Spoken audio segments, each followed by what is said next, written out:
Hoje, dia 4 de junho de 2016, só pelo Espírito Santo é que podes fazer o que vens fazendo. São José diz: na vida na terra, eu, José, não tinha nenhuma noção de que iria ser eu. Mas como tudo é como Deus quer, me escolheu para cuidar de seu santo filho Jesus. Como eu iria fazer? Fácil não foi. Só pensava comigo ter uma esposa e ter filhos, mas nada daquilo que pensei foi possível. Porque quando Deus traça um plano para a gente vai ser. Como este teu caso, meu irmão. Algum dia pensasse que virias a ser o que és? Um escritor que bem pouco assinava o teu nome? E hoje estás sendo um dos maiores escritores e de primeira. Que não foi professor nem professora que te ensinou a escrever tudo isto. Assim como também foram os grandes profetas e os apóstolos que pensavam como eu pensei. Ficou só no pensamento de cada um o que queria. Assim são esses que por amor a Jesus sacramentado vêm sofrendo por dar tanto amor a este serviço de evangelização.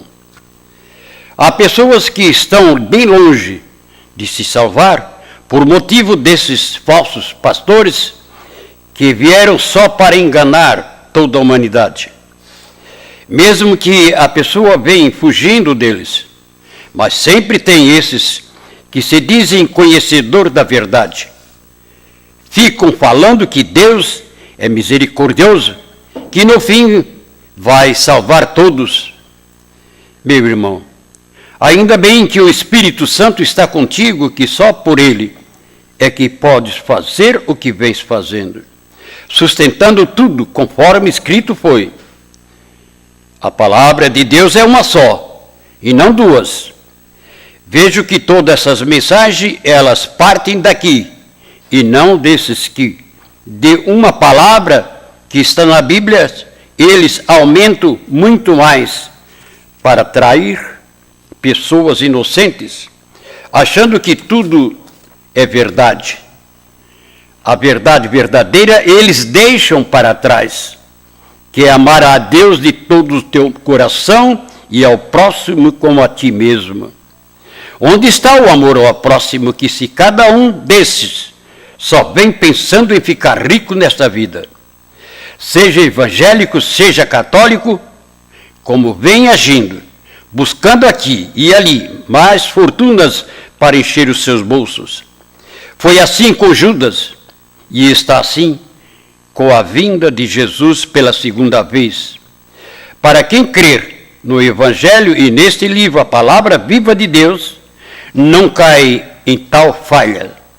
O homem, para ser prudente, deve fazer como Jesus ensinou. Não deve tirar nada de ninguém. São José, filho de Maria e Papa Pedro II.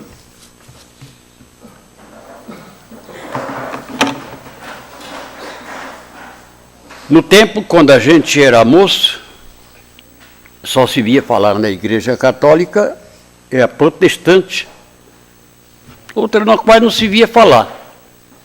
Mas, de repente, depois as coisas foram aumentando a população e essa religião foi aparecendo. Então, esses não falam a verdade. Vocês podem notar, seja evangélico, seja católico. Se eu estivesse aqui com vocês, e todas as missas, eu fizesse campanha para vocês me ajudar, eu seria também um falso.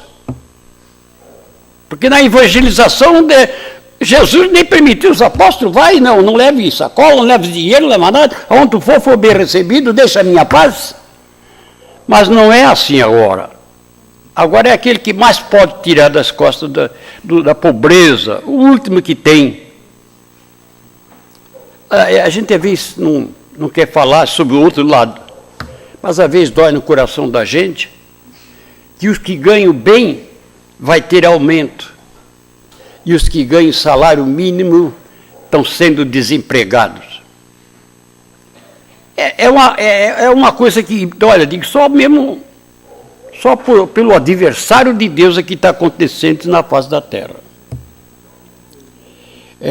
Esse nosso querido padre que aí está, a gente está começando a conhecer ele, mas só Deus é que sabe ou como ele vai agir daqui para frente. Mas pelo pouco que ele fez já me agradou. Uma das coisas, ele não veio já pedindo salário alto, porque os outros que vieram aqui tinha que ter um salário alto.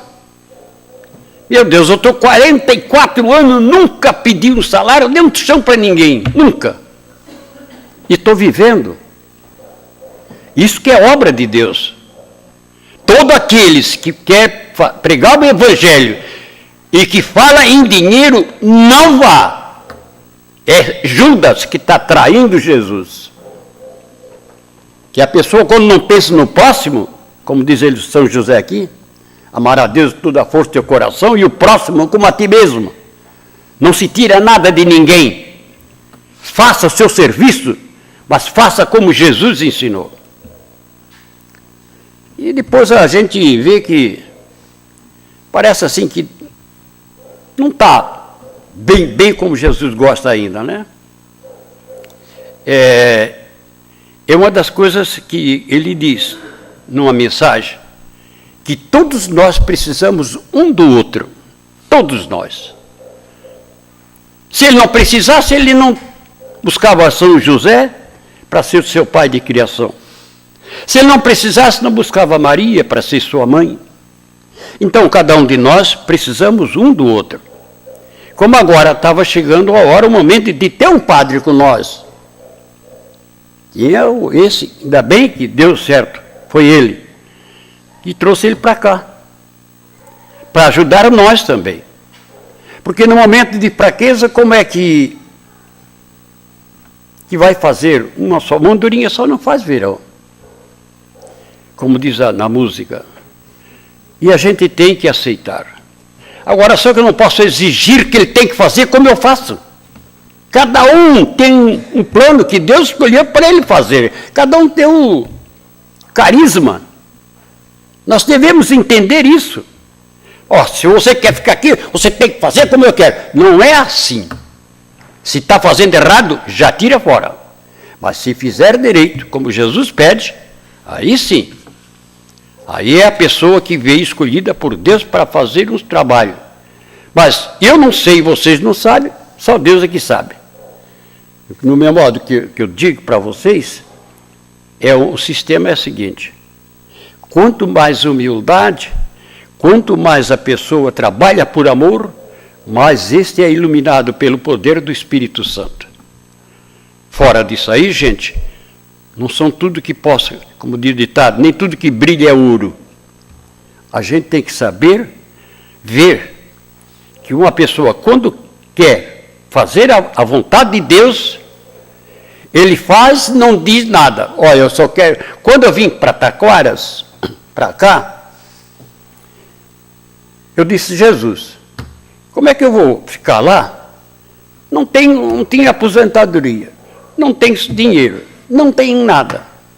Como é que eu vou fazer? Lá não tem emprego. Vai, meu filho, vai. Vai que eu sei o que estou fazendo. Então, lá disse, vamos para Taquara, porque Jesus está mandando. Os filhos empregados, todos eles. Sim, nós como é que fica? Não sei, ele mandou eu. Mas aí depois fui lá aos pés de Jesus, pedi, Jesus, e agora? Como é que fica separar a família? E eu não disse separar a família. A família tem que ser unida. Tem que estar junto. Aí você vê um pai de família com 9 filhos, sem salário, sem nada, sem aposentadoria, sem nada, obedecer ali, eles. E por quê que eu fiz tudo à vontade de Deus? Por que eu fui tirado de lá? O ciúme é coisa triste, gente. O ciúme é coisa triste. A gente quer fazer tudo como Deus pede. Mas eles viram que eu estava fazendo um serviço bem feito. A igreja ali foi feita com o meu suor, porque é eu que carregava o material para trazer para lá. É eu que fazia tudo, os outros ajudavam. Mas eu tinha que fazer tudo. Cheguei a ficar sem carro, porque tudo aquilo que Deus disse para mim, eu disse, não faz mal. Eu fico sem carro, mas é Deus que está junto comigo. Mas depois de estar tudo com a faca e o queijo na mão, agora não precisamos mais de ti. E nós precisamos. Precisamos desse que veio de Portugal também. O destino dele, só Deus é que sabe. Se ele vai continuar como ele está fazendo, mas nós não temos direito de saber como é que ele vai fazer ou não vai. Só temos fé, confiança, porque se Deus manda para cá, de outro país, distância que ele achou que é muito longe, é porque talvez ele veio com amor. Já os daqui do Brasil vieram por causa do dinheiro. Vieram aqui para explorar eu. E ainda diz que um deles falou, vou acabar com esse velho. Aí se eu estivesse perto, de velho é teu pai. Eu sou ousado, mas não sou velho. Não, gente, às vezes a gente fica pensando bem, né? É a vinda de Jesus tão logo, porque não é possível ficar desse jeito. O ciúme é a coisa mais triste, as coisas que o bicho está lançando sobre a terra é para querer destruir um ao outro, e piedade dos pobres quase é bem pouco que tem. Porque o que mais leva à salvação é você quando tem piedade daqueles que não têm nada. Em nome da Santíssima Trindade, vocês aqui, os que estão lá fora, em outro país no Brasil, eu vos abençoe a todos em nome do Pai, do Filho e do Espírito Santo também. Vamos em paz, vamos com Jesus, Maria e José, bom dia.